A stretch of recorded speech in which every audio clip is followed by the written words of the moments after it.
বাপ মাকে ছেড়ে বনে গেল, বাপটা কেঁদে কেঁদে মরে গেল, তবুও ফিরল না, তাকে দেখা দিল না।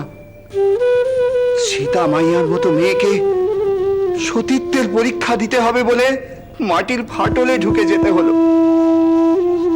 তাও সই ওর। আর ওর জন্য আমি কাঁদবো? আমার বয়ে গেছে, বয়ে গেছে, আমার বয়ে গেছে। ও সাধু বাবা, ও সাধু বাবা, সাধু বাবা, এই এই তোর জন্যই হলো তো। বোঝো, এর ভগবানকে নাকি ও কেড়ে নিস। আচ্ছা, এও কি সম্ভব? তোর আমার পক্ষে সম্ভব নয়, কিন্তু ওদের পক্ষে সম্ভব। কিরকম? ওরা তো দুজনে ভগবানের সংসারের লোক রে। ভগবান ওদের কাছে বাপ, ছেলে, মা, যখন যেমন ভাবে চায় তেমন ভাবেই পায়। এই যে রামলালাকে নিয়ে ওরা দুজন এমন ভাবের স্রোতে ভাসছে, এ ওদের ভগবানের প্রতি অধিকার। আজ তোকে একটা কথা বলি। আজ কিন্তু আমি গদাইয়ের সঙ্গে আমাদের অন্যদের তফাৎটা বুঝতে পারি। তুইও বুঝতে পারিস, সেটা তুই মুখে স্বীকার কর আর নাই কর। না, স্বীকার করবো না কেন? তবে আসলে কি জানো, মানে ছোট মামাকে আমি ঠিক মাঝে মাঝে বুঝতে পারি না। মানে ওর বোধ, তাড়না, এগুলো ঠিক আমার বোধগম্য হয় না, জানো।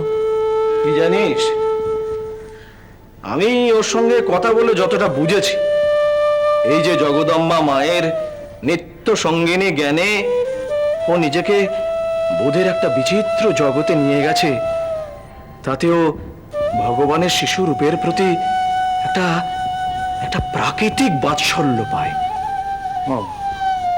এরকমও হয়? হ্যাঁ রে,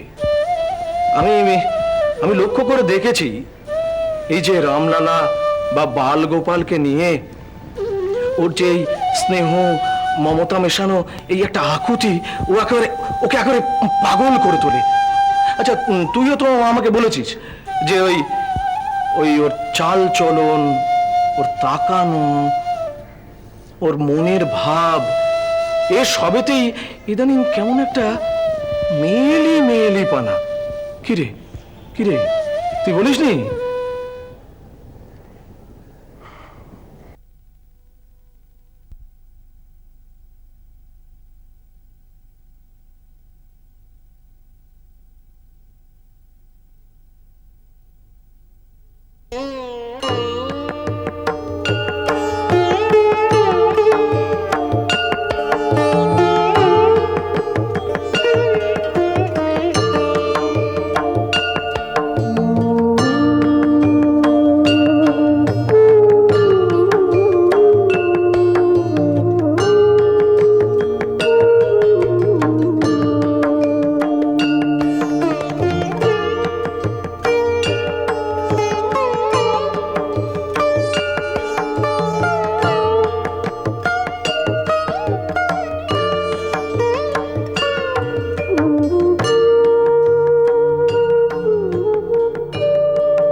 নাও,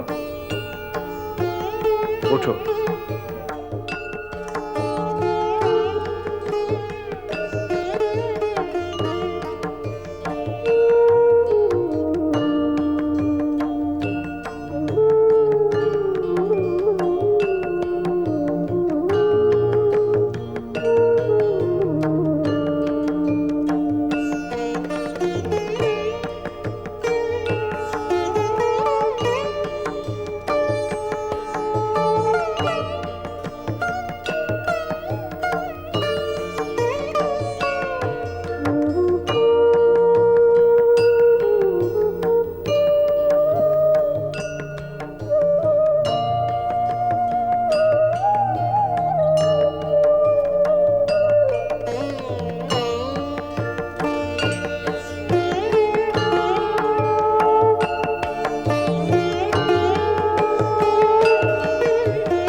পেয়েছো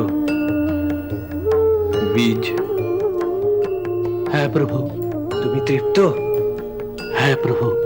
এবার এবার আমাকে অনুমতি দাও কিসের? আমার প্রতিজ্ঞা পালনের। আমি নিজের কাছে নিজে একটা প্রতিজ্ঞা করেছি। তোমার কাছে দীক্ষা গ্রহণের পর আমি এই মন্দির ছেড়ে চলে যাব। সে কি? কোথায় যাবে তুমি? বশিষ্ঠ আশ্রমে। সেখানে সিদ্ধকাম হবার জন্য আমি সাধনা করব। সে কি সহজ পথ? সে তো ব্রহ্ম উপলব্ধি সাধনা গো, জীবন পাঠ হতে পারে। তাহলে তাই হবে। শাস্ত্রীজি, তুমি তো আগে এ কথা আমাকে বলনি। তুমি তো বলেছিলে দেশে ফিরে যাবে।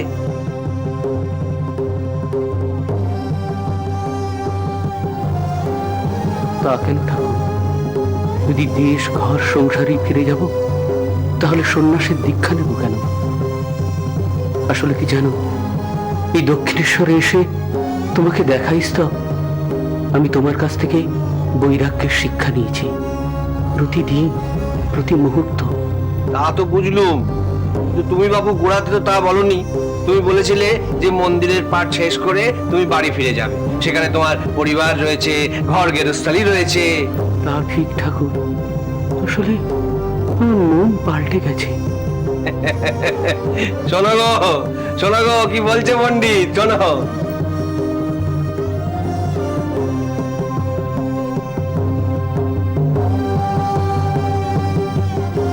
আমাকে তুমি আশীর্বাদ করো ঠাকুর। শোনো গো পণ্ডিত, সংসারে থেকেও সন্ন্যাস পালন করা যায়। আরে সবাই যদি পাহাড়ে জঙ্গলে সন্ন্যাসী হওয়ার জন্য চলে যাও, তাহলে ভগবান নেমে আসবে কি করে? তাদের জগতের কল্যাণটা হবে কি করে? ওইসব বলে আর তুমি আমাকে আটকাতে পারবে না ঠাকুর। তার থেকে তুমি একটু স্থিত হয়ে দাঁড়াও, আমি তোমার চরণ বন্দনা করি। যাবার আগে আমি মনে তৃপ্তি নিয়ে যাই।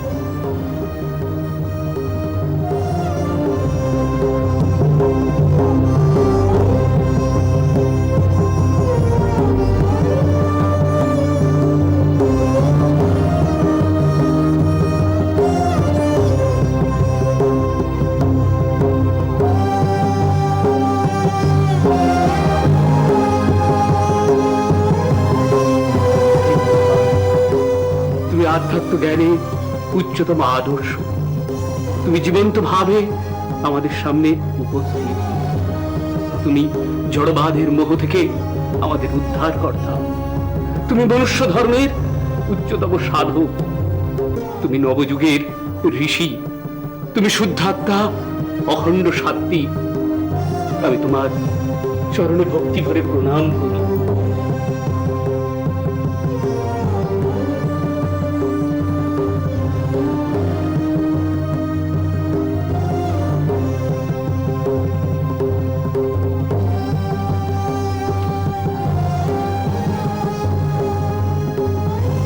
দেখো, আর আমাকে পিছু দেখো না। আর আমি পিছু ফিরে তাকাবো না, তাকাবো না কোনোভাবেই। শ্রীরাম